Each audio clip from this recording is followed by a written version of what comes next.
Hey mamas, are you wondering about how to uninvite people from your upcoming birth experience? Well, today Jenny and I are going to talk to you a little bit about that. But before I begin, my name is Midwife Kyra and I believe in truly natural birth because I know that it makes for better birth experiences. Consider subscribing to my channel and joining in today's conversation with Jenny and me about uninviting people from your birth. Now, Jenny and I are longtime friends, and she's a doula serving a group here in Lafayette, Louisiana called Mother Birth. And so Jenny and I actually have been talking about this recently, about how we can encourage families to uninvite people from their birth. So we're going to talk a little bit about that. So Jenny, last week we had the Truly Natural Talks here and at the birth house, and somebody had told us during the event that for every person you invite to the birth, you should add 1 hour to your birth experience. Yes. Now that was the first time I'd heard that. Yeah, but it makes sense. But it does make sense. Yeah. We were talking about some of the births that we have been to in the past. So one of the things that I love about Jenny being one of the doulas here at the birth house is for families who want big birth experiences, more like parties. Jenny's really, really good about encouraging those families to take their, let me say that nicely, kick people out of their space and give them the really private birth experience that they need to give birth. So Jenny, what is the number one thing you think women need to know when people are inviting themselves to their birth experience? So in our group, Mother Birth, we have this test, and some of y'all may have seen it on our Facebook page. We have this test that's called the poop test.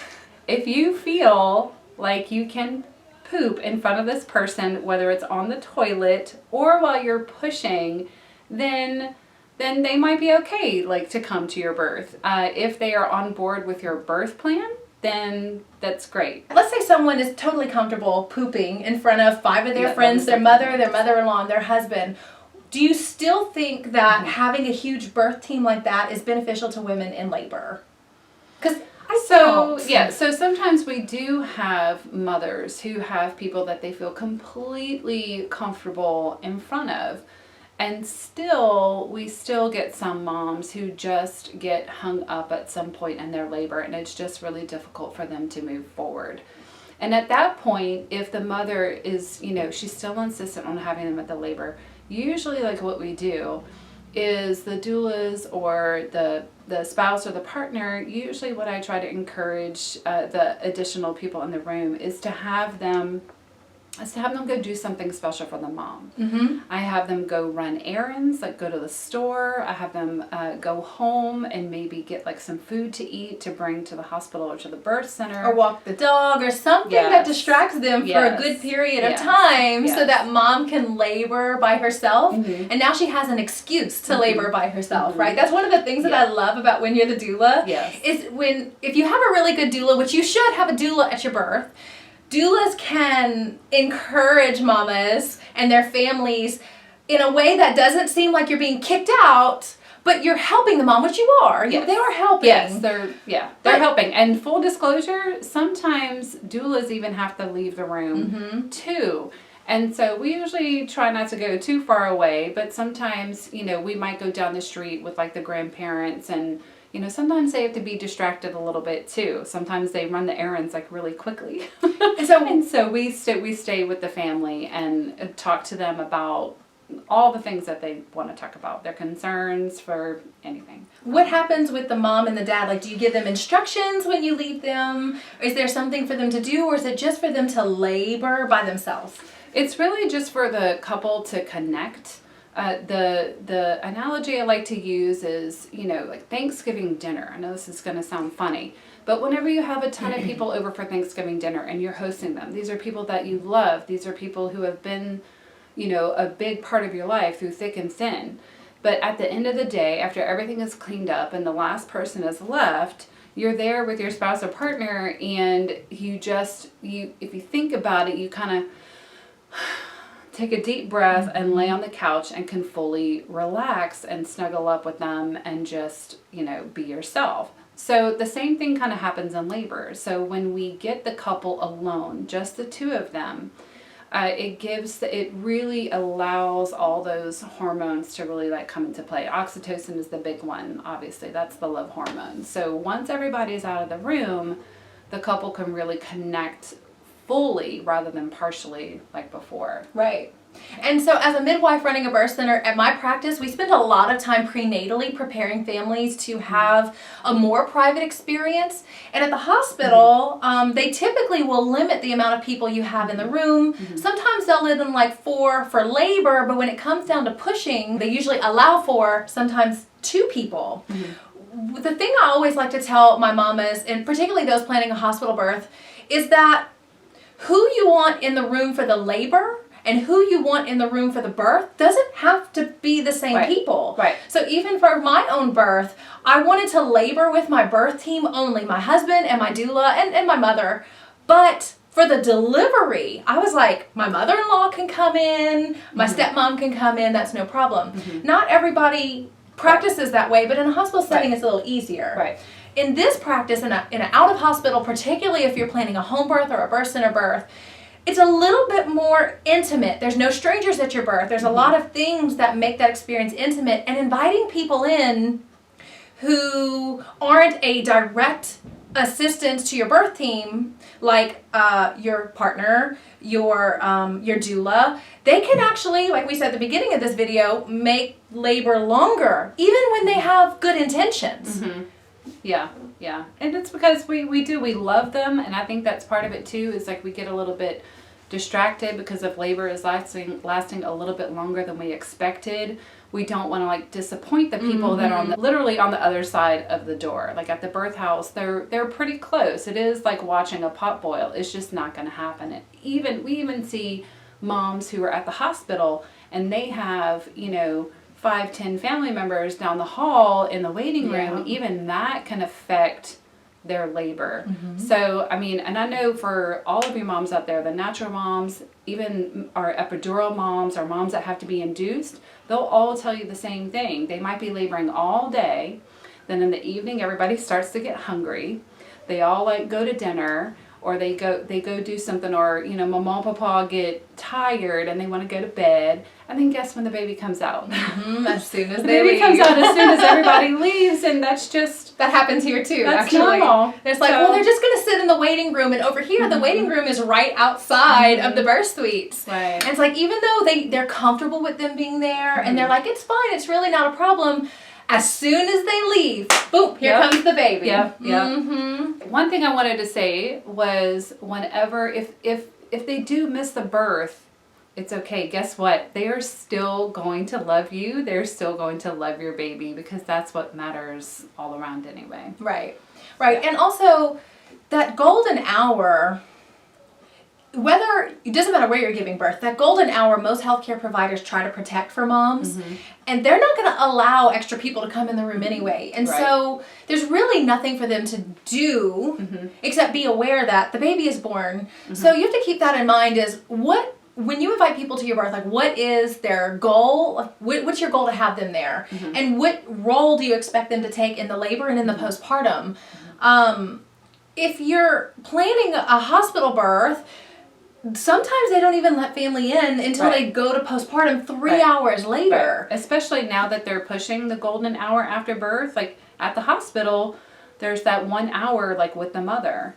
Then, if mom needs like a little repair, there's that, and baby's with the dad or with the partner that's there.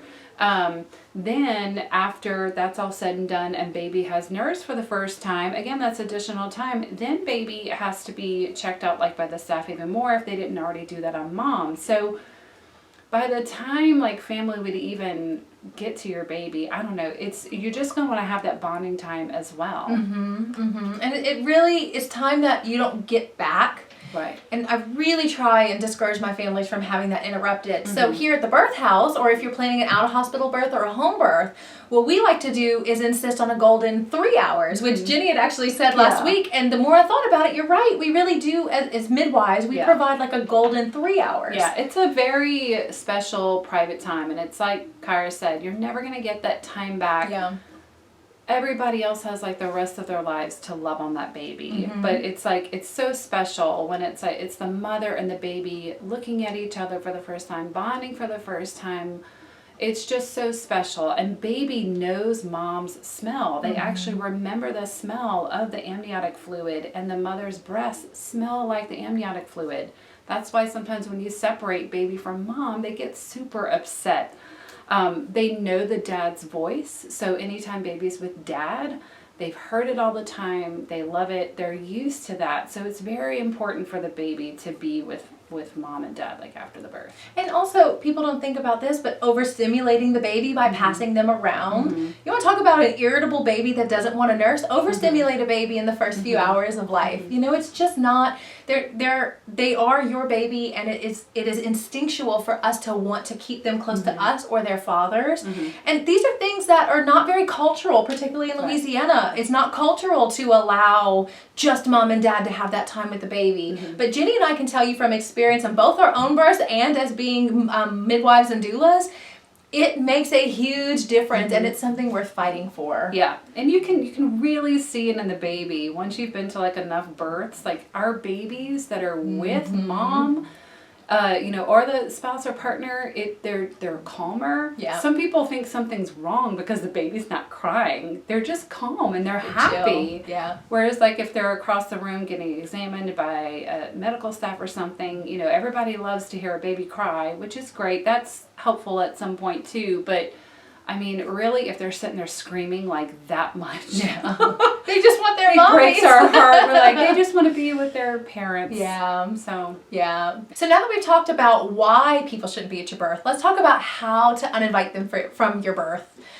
So I think the first step starts prenatally. Everybody's going to want to be at your birth because everybody thinks birth is really cool. But the first thing is identifying who is on your birth team and what their roles are.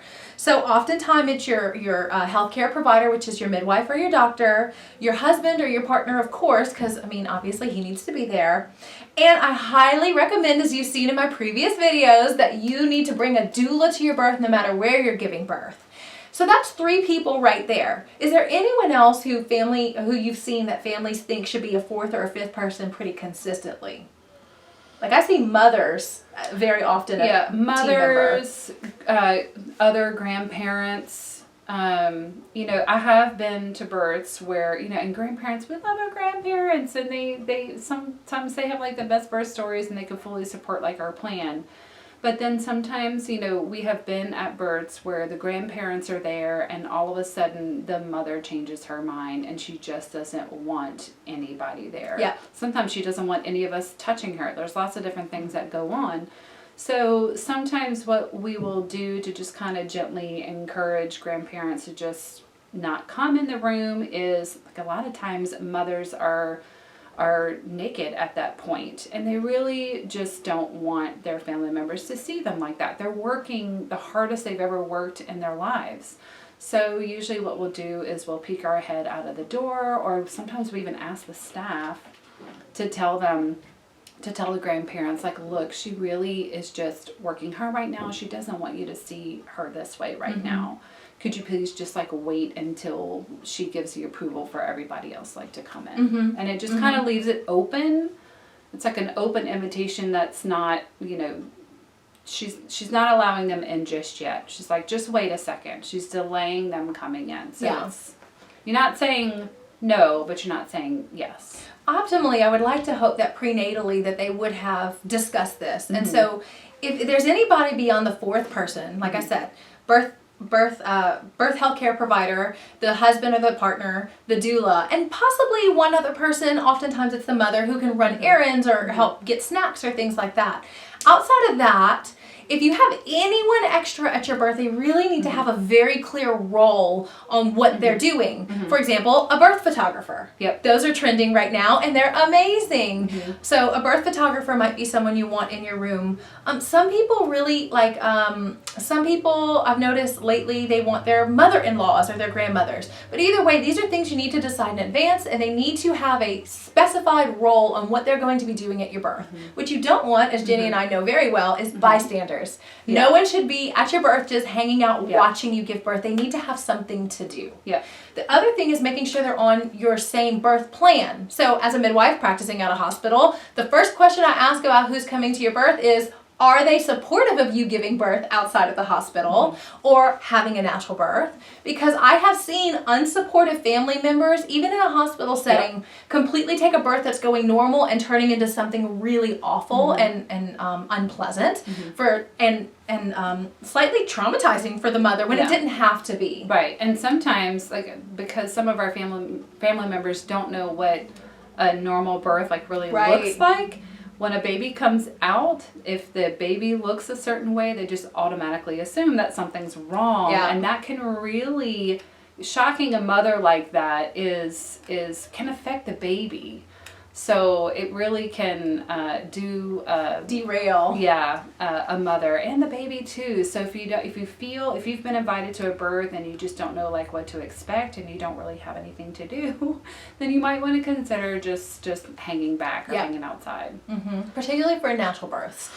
So what do you do if you're in labor and now people are showing up at your birth that you didn't necessarily invite?